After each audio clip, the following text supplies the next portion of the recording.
Hi guys, ఇప్పటివరకు మనం రీజనింగ్లో 4 lectures అయితే సక్సెస్ఫుల్గా కంప్లీట్ చేసుకున్నాం. ఈ లెక్చర్లో డైరెక్షన్స్ అనే టాపిక్ చూద్దాం. అంటే డైరెక్షన్స్ నుండి మ్యాక్సిమం మనకు అంటే నార్త్ ఈస్ట్ డైరెక్షన్ తెలిస్తే సరిపోతుంది, కానీ చిన్న చిన్న వాటి కూడా కొంచెం కన్ఫ్యూజ్ అవుతారు. అండ్ ఈ ట్రెండ్లో కొంచెం కొత్తగా అడుగుతున్నారంట, ట్రయాంగిల్స్ టాపిక్ యూజ్ చేసుకొని డైరెక్షన్ నుండి క్వశ్చన్లు అయితే అడుగుతున్నారు. ఒకసారి ఈ క్వశ్చన్ ఎట్లా చేద్దామో ఒకసారి చూద్దాం. నాకు తెలిసి బేసిక్గా బేసిక్ డైరెక్షన్స్ అందరికీ తెలిసి అనుకుంటాను. నార్త్, సౌత్, ఈస్ట్, వెస్ట్ ఇవనేది మారాయి. ఫస్ట్ ఈస్ట్ అంటే తూర్పు, వెస్ట్ అంటే పడమర, నార్త్ అంటే ఉత్తరం, సౌత్ అంటే దక్షిణం. ఈ నాలుగైతే మారవు.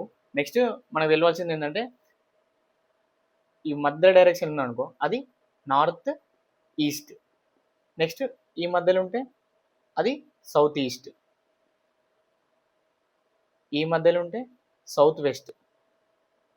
ఈ మధ్యలో ఉంటే నార్త్ వెస్ట్. మనకు కన్ఫ్యూజ్ కాకుండా ఉండేదానికి నార్త్ అంటే north India, south India, east India, west India అంటారు. మనం ఒక్కొక్క స్టేట్ గుర్తుపెట్టుకుంటాం. నార్త్ అంటే జమ్మూ అండ్ కాశ్మీర్, సౌత్ అంటే కేరళ, వెస్ట్ అంటే గుజరాత్, ఈస్ట్ అంటే అరుణాచల్ ప్రదేశ్. అట్లా నెక్స్ట్ డైరెక్షన్స్లో మ్యాక్సిమం గుర్తుపెట్టుకోవాల్సింది ఏంటంటే, మనం ఒక డైరెక్షన్కు ఫేసింగ్ ఉన్నప్పుడు దాని రైట్ సైడ్, లెఫ్ట్ సైడ్ ఏమేమి ఉన్నాయి అనేది అడుగుతున్నాను. ఫర్ ఎగ్జాంపుల్ మనం నార్త్ డైరెక్షన్కు ఫేసింగ్ ఉన్నాం అనుకో, ఈ రైట్ సైడ్ ఏంటిది ఈస్ట్, లెఫ్ట్ సైడ్ ఏంటిది వెస్ట్. మనం ఈస్ట్ డైరెక్షన్కి ఫేసింగ్ ఉంటే left side north, right side south. అదే సౌత్ డైరెక్షన్కి ఫేసింగ్ ఉంటే మనం right side west, left side east. మనం వెస్ట్ సైడ్ ఫేసింగ్ ఉంటే right side north, left side south. అంటే మ్యాక్సిమం ఫస్ట్ ఇది డ్రా చేసుకోండి. ఇది డ్రా చేసుకున్నాక మనకి ఆపోజిట్స్ తెలుసు. సెకండ్ టిప్ ఏంటంటే స్టెప్ బై స్టెప్ అప్రోచ్ ఉండాలి. ఫర్ ఎగ్జాంపుల్ ఒక క్వశ్చన్ ఏమి ఇచ్చిందంటే, Raju walks 10 meters north then turns right to 5 meters అన్నది.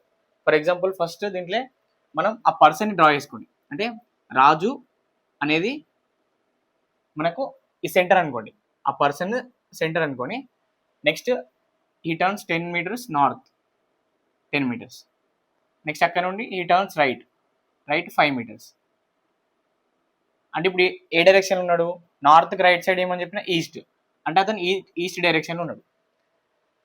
ఈస్ట్ ఫర్ ఎగ్జాంపుల్ క్వశ్చన్ ఎట్లా అడుగుతారు అంటే, ఆయన ఫైనల్ పొజిషన్ అనేది రాజు ఇనిషియల్ పొజిషన్కు ఏ డైరెక్షన్ ఉన్నదని అడుగుతారు.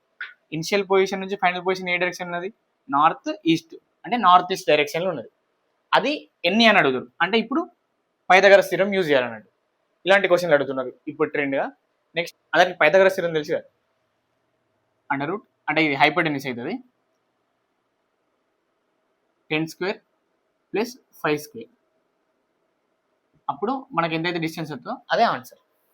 మ్యాక్సిమం ఈ చిన్నవి చూస్తే సరిపోతుంది. అంటే ఈ డైరెక్షన్ డ్రా చేసేది ఒకటి step by step approach, next Pythagoras theorem. ఈ మూడు ఉంటే మనం డైరెక్షన్స్ క్వశ్చన్స్ మ్యాక్సిమం చేయొచ్చు. ఇన్ కేస్ ఏమైనా డౌట్ ఉంటే మన టెలిగ్రామ్ ఛానల్లో పెట్టండి. Thanks for watching.